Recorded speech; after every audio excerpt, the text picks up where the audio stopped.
Have you ever wondered if you could capture the story of a nation, a massive nation of 1.4 billion people, just by looking at a single day?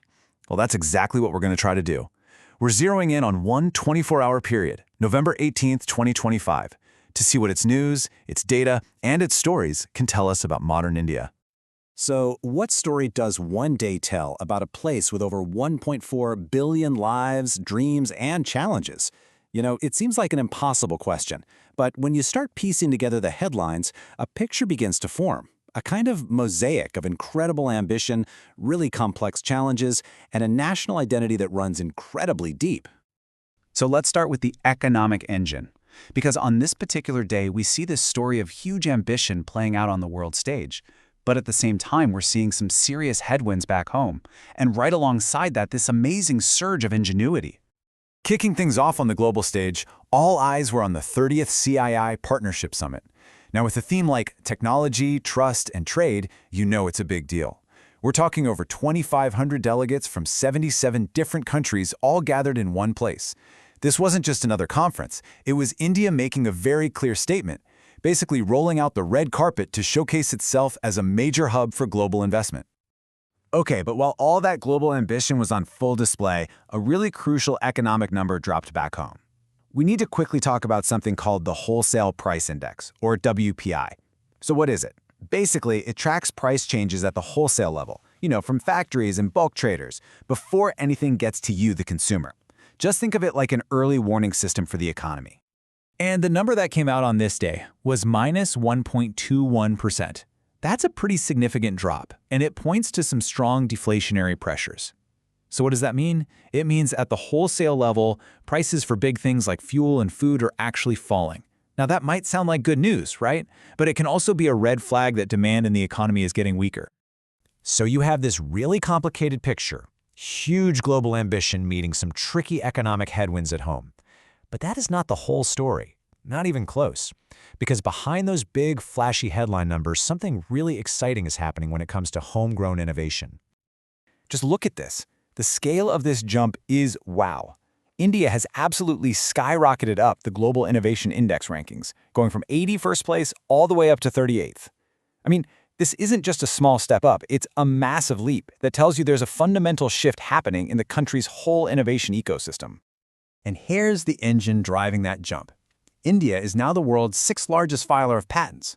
But what's really amazing about this, the key takeaway, is that more than half of those patent applications are now coming from people living right there in India. This shows that the power of innovation isn't just being imported, it's being born and bred at home.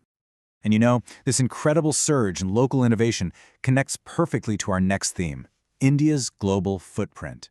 It's about how the nation is seen by the rest of the world and how it interacts on that global stage. It's a story of both perception and prestige. So, one way to measure global mobility is just how powerful a country's passport is. In the latest Henley Passport Index for 2025, India comes in at 85th. And just to give you some context, the top spot is held by Singapore, whose passport gets you into 193 countries without needing a visa beforehand. But look, global prestige isn't just about visa agreements and diplomatic handshakes. There's another kind of recognition out there, one that's based not on your diplomatic reach, but on your commitment to environmental excellence. And on that front, there was some very, very big news for India. Let's talk about something called the Blue Flag. This is not some little participation trophy. It's one of the most respected and sought-after international eco-labels a beach can get. And to earn it, a beach has to pass 33 incredibly strict criteria.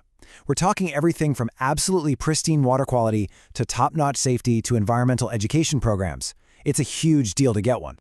And on this day, the news broke that Odisha's Puri Golden Beach had won this award for the 7th consecutive time. The 7th.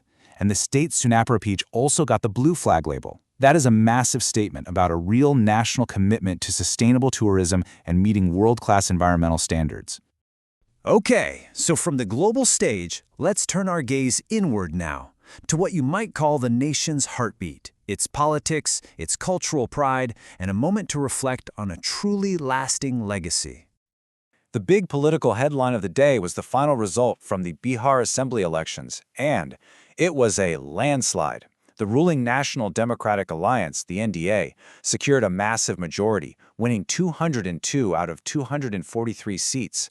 That's not just a win, it's a decisive political mandate from the voters in the state. So, what was the secret sauce? How did they pull off such a big win?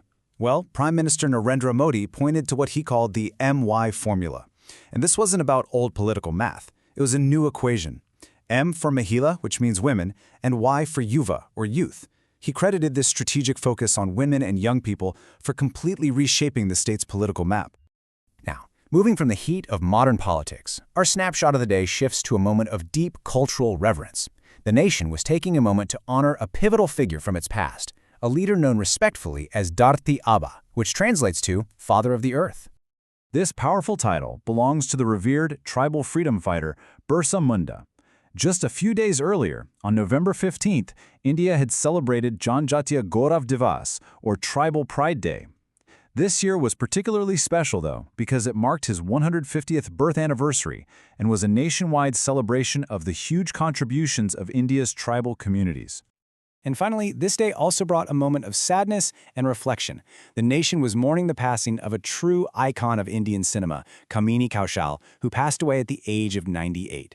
Her career spans 7 decades. Just think about that. It began way back in 1946 with a film called Neecha Nagar, which was the very first Indian film to ever win the top prize, the Palme d'Or at the Cannes Film Festival. Just an absolutely incredible legacy. So let's try to pull all of these different threads together. From the economy to the world stage, from politics at home to cultural legacy, it's pretty clear that even one single day can tell so many different, complex stories. So what did this one day actually show us? Well, we saw an economy balancing huge global ambition with the reality of deflationary pressures, all while an innovation engine was just roaring to life. We saw global identity with evolving influence, but also with world-class recognized excellence. And at home, a landscape of decisive politics, deep cultural pride, and a quiet moment to honor a towering artistic legacy. It's really a picture of growth and challenge, of legacy and change, of ambition and reality. All of these things are woven together into the fabric of just a single day.